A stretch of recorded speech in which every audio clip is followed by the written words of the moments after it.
Early retirement வேணுமா? Mutual ஃபண்ட்ஸ்ல invest பண்ண கால் லாபம் 9600296001.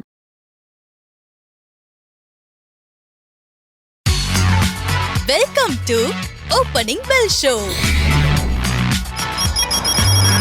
வணக்கம் சார். வணக்கம் நிவேதா. நேற்று திங்கட்கிழமை நிப்டி 121 புள்ளிகள் ஏற்றத்திலும் சென்செக்ஸ் 355 புள்ளிகள் ஏற்றத்திலும் முடிஞ்சிருந்துச்சு. இன்னைக்கும் இந்த ஏற்றம் தொடருங்களா சார்? ஏசியன் மார்க்கெட் எப்படி இருக்கு? நம்மளோட ரிசல்ட்ஸ்லாம் வந்து முடிஞ்சிருக்க அசம்பிளி எலெக்ஷன்ஸோட அதோட தாக்கம் இன்னைக்கு இருக்குங்களா சார்? சரி, மக்களுக்கு பிடிச்ச செய்தியில ஆரம்பிப்போம். ரிசல்ட் ஆல்தோ இது வந்து ஒரு பொலிட்டிக்கல் ஷோ கிடையாது, பட் ஒரு சந்தைன்னு வரும்போது பாலிடிக்ஸ் வந்து டெஃபினட்டா அந்த சந்தையில வந்து ஒரு இன்ஃப்ளூயன்ஸ் வரும். அது இல்லைன்னுலாம் சொல்ல முடியாது, டெஃபினட்டா இன்ஃப்ளூயன்ஸ் வரும். முக்கியமா நம்ம நேற்றைய தினம் பேசும்போதே நம்ம பேசியிருந்தோம், அந்த உரையாடல் நம்ம சொல்லியிருந்தோம். என்னதுன்னா, முக்கியமா வெஸ்ட் பெங்கால்ல வந்து டிஎம்சியோடைய பிஜேபியோட இன்ரோட்ஸ் வந்து ஸ்ட்ராங்கா இருந்ததுன்னா, இல்ல அவங்க அரசை பிடிச்சாங்கன்னா, ஐ மீன் அரசாங்கத்தை கைப்பற்றாங்கன்னா, that becomes a very positive development for the market. அதே போல ஐ திங்க் பிஜேபி ரொம்ப ஸ்ட்ராங்கான ஒரு மெஜாரிட்டியோட வெஸ்ட் பெங்கால்ல அரசு கைப்பற்றிருக்கின்றது. That is one positive thing. Assam also gone story. Pondicherry also was known. அதுல வந்து சர்ப்ரைஸ் கிடையாது. கேரளால வந்து காங்கிரஸ் ரிட்டர்ன் ஆக போகுதுன்றதையும் ஒரு எக்ஸ்பெக்டேஷன் வந்து நல்ல strong majority, in fact very strong majority. இது எல்லாமே வந்து முக்கியமா தமிழ்நாடு கேரளால வந்து பிஜேபியோட இன்ரோட்ஸ் வந்து ஃபுட்ஹோல்டு கிடைச்சால் அது அவங்க மார்க்கெட் பாசிட்டிவ்ன்றதான் சொன்னேன். மற்ற பார்ட்டி வர்றது, யார் ஜெயிக்கிறது, யாரு ஜெயிக்க மாட்டாங்கன்றது நம்ம பேச்சு கிடையாது. பட் பிஜேபி ஏன்னா ஒரு நேஷனல் பார்ட்டிக்கு இங்க ஒரு ஃபுட்ஹோல்டு கிடைச்சா, ரொம்ப நாளா பார்த்துருந்த ஒரு இடம் தமிழ்நாடு கேரளால ஒரு ஃபுட்ஹோல்டு கிடைக்கணும்னு பெரிய அளவுல அந்த ஒரு மாற்றம் வந்து நடக்கவில்லை. பிஜேபிக்கு உள்ளான அந்த ஒரு இடமே அவங்க வந்து பிடிக்க முடியாமல் ஒரு சூழல்ல தான் இன்னும் இருக்கிறாங்க.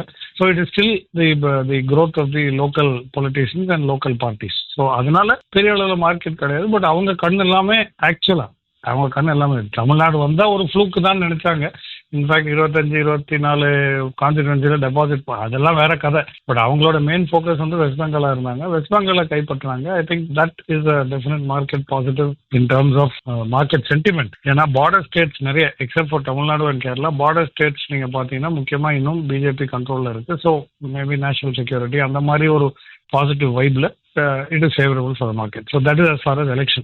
Secondly, நீங்க கேட்டீங்க நம்ம சந்தையோட போக்கு எப்படி இருக்கும். நான் முக்கியமா மறுபடியும் கவனிச்ச நம்ம சார்ட் வைஸா இருந்தாலும் சரி, நம்ம மார்க்கெட் மூவ்மெண்ட்ஸா இருந்தாலும் சரி, நினைச்சா நம்ம வந்து முக்கியமா ஒரு குறிப்பிட்ட ரேஞ்சில் கன்சாலிடேட் ஆகிற ஒரு சந்தைக்குள்ளதான் நம்ம இருக்கிறோம். சந்தையோட மூவ்மெண்ட் அப்படிதான் இருக்கிறது. முக்கியமாக 24,300 இது வந்து நேற்றைய தினம் ஆல்மோஸ்ட் அந்த லெவல் வந்துச்சு. ஒரு 3 முறை இதோட நம்ம அந்த ரேஞ்சில் 24,300 இருந்து 24,340 380 அந்த ரேஞ்சில் டெஸ்ட் ஆகிறது ஒரு 3வது முறை நம்ம பார்த்துருக்கோம். பட் அதை மீறி சந்தைக்கு செல்லுகின்ற அந்த ஒரு ஊக்கம் வந்து சந்தைக்கு இல்லை அப்படின்றத நம்ம சொல்லுவோம். அதே சமயத்துல பாட்டம் சைட்ல 23,900 940 அப்படின்ற ஒரு சப்போர்ட் லெவல் ஹோல்ட் ஆயிட்டு இருக்குது. ஸோ ரேஞ்ச் பார்த்தீங்கன்னா 23,940, அதே சமயத்துல 24,300 அப்படின்ற ஒரு ரேஞ்சுக்குள்ள டைட்டா கன்சாலிடேட் ஆகிற ஒரு நிஃப்டி இண்டெக்ஸை தான் நம்ம கவனிக்கணும். ஸோ இதுக்குள்ளாக ஏற்றமும் தாழ்வும் நடந்து கொண்டிருக்கிறது. And we are consolidating that. Again, மறுபடியும் நான் சொல்றேன், இந்த லெவல்ல ஏதோ ஒன்று பிரேக் ஆகி சந்தை அந்த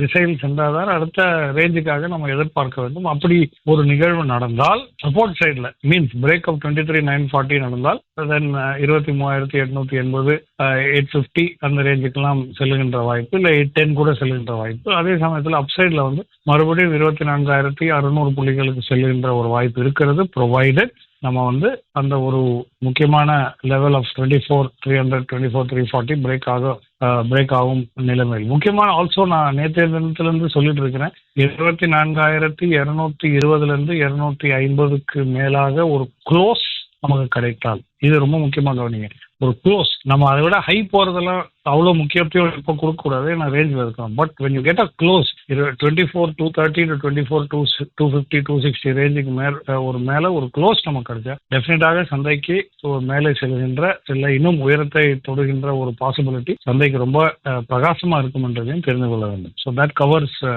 மார்க்கெட் அவுட்லுக். மூன்றாவது நீங்க கேட்டீங்க ஆசிய நாட்டு சந்தைகள், ஆசிய சந்தைகள்லாம் எப்படி இருக்கிறது அப்படின்றது. முக்கியமா ஜப்பான் அண்ட் சைனீஸ் மார்க்கெட்ஸ் வந்து இன்னும் க்ளோஸ்டா இருக்கிறது. பட் அதை தவிர்த்து நீங்க சவுத் கொரியன் இண்டெக்ஸ் வந்து மறுபடியும் ஒரு புதிய உச்சத்தை தொற்றிருக்கக்கூடிய ஒரு நிகழ்வை நம்ம பார்த்தோம். ஒரு நியூ ஹை, ஒரு 27 மந்த் ஹை திருப்பியுமே கொரியன் இண்டெக்ஸ் தொட்டிருக்கிறது. அதே போல ஹாங்காங்ல இருக்கக்கூடிய ஹேங் செங் ஆனால் இன்னைக்கு வந்து ஒரு 382 புள்ளிகள் சரிவோட சந்தை துவக்கத்திலிருந்து ஒரு இறக்கத்தோடு தான் இருந்திருக்குது. So Chinese markets, Japanese markets ஹாலிடேக்கான விடுமுறை, விடுமுறைக்கான க்ளோஸ்டா இருக்கு. But Hong Kong markets are trading today and அது வந்து ஒரு சரிவை சந்தித்து 380 புள்ளிகள் சரிவோடு தான் இருக்கிறது. அதே சமயத்தில் நேற்றைய தினம் டவ் ஜோன்ஸ் வந்து 557 புள்ளிகள் சரிவோடு தான் புத்தகத்தின் முடிவில் இருந்தது.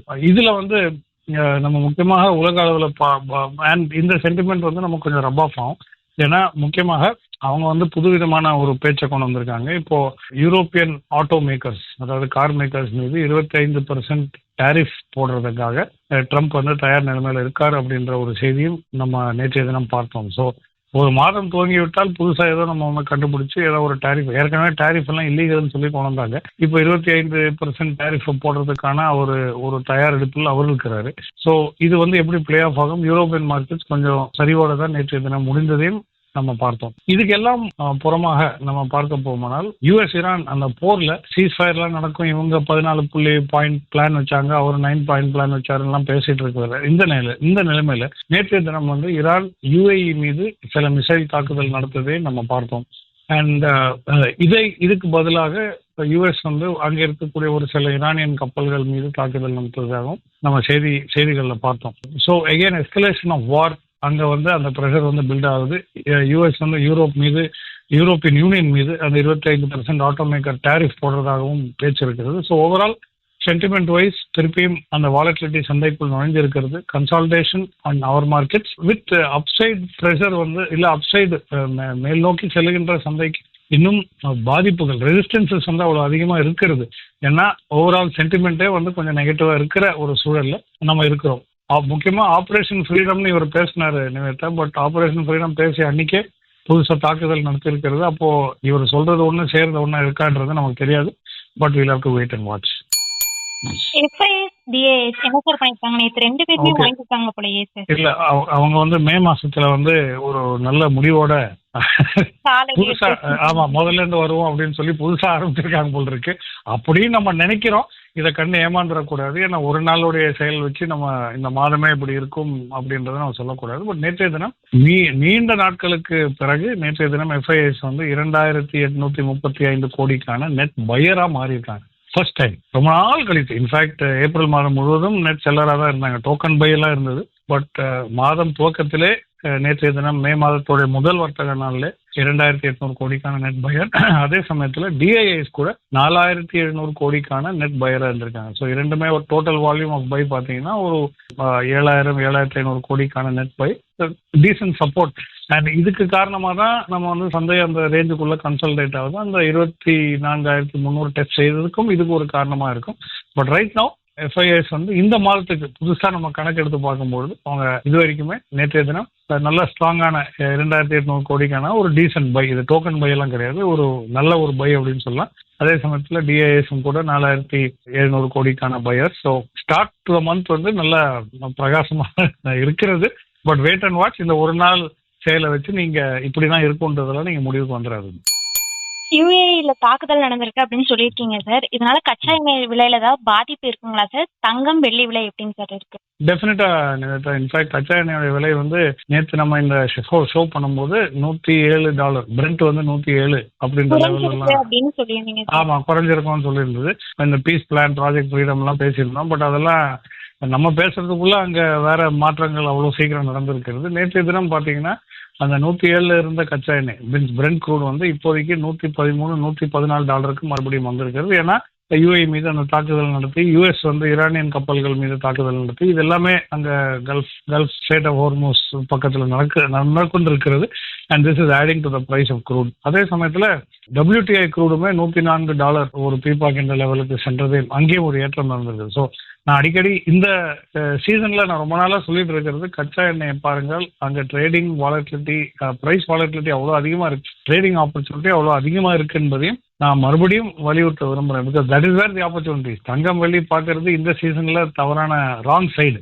ஏன்னா அது வந்து நம்ம விற்கவும் மாட்டோம், அதுக்குள்ள நெகட்டிவான ஒரு செல்லிங் சைடுக்கு வந்து நம்ம வரமாட்டோம். பட் க்ரூட் அப்படி வந்து நீங்க டை டவுன் ஆக மாட்டீங்க. So therefore opportunities for both buy and sell இந்த கமாடிட்டி மார்க்கெட் எக்ஸிஸ்ட் ஆகுது. நேற்றைய தினம் தங்கத்துல ஒரு வீழ்ச்சியை சந்தித்த பார்த்தோம்.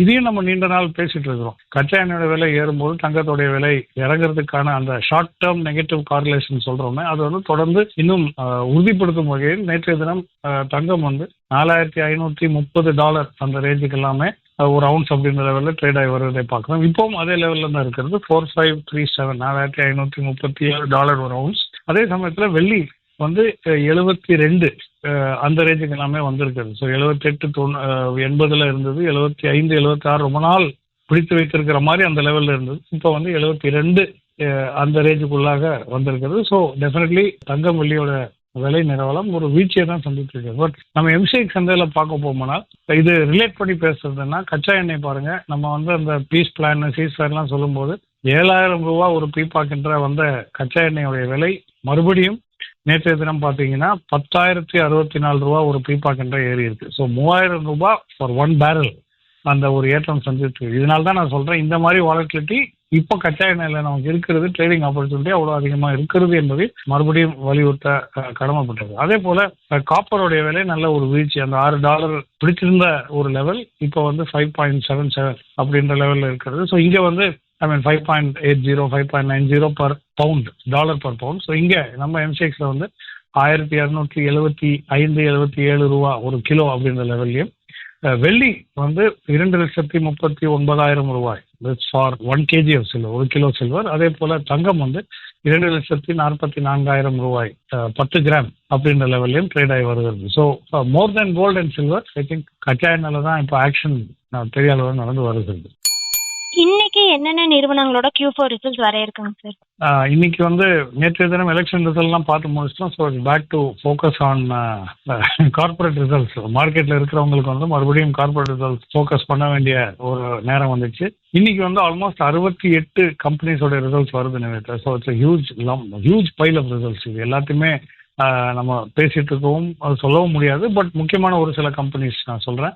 லார்சன் அண்ட் டியூப்ரோ, அதாவது L&Tயோட Q4 results, Mahindra and Mahindra, அதாவது M&M, Punjab National Bank, Marico, hero motor corp, Lloyds Metal Energy, Coforge ரொம்ப முக்கியமான ஒன்று, United Breweries, Poonawalla Fincorp, Ajanta Pharma, Aadhar Housing, இது எல்லாமே வந்து இந்த ரீட்டைல் ஹவுசிங், அதாவது ஸ்மால் ஃபினான்ஸ் ஹவுசிங்ல வந்து பெரிய அளவில் இருக்கக்கூடிய ஒரு player. Gallantt Ispat, JNK Bank, Voltamp Transformers, Alkyl Amines. So இந்த மாதிரி ப்ரீமோ கெமிக்கல்ஸ். ஸோ நிறைய அதான் நான் சொல்றேன்னா ஆல்மோஸ்ட் 63-68 கம்பெனிஸோட ரிசல்ட்ஸ் வர இருக்கிறது.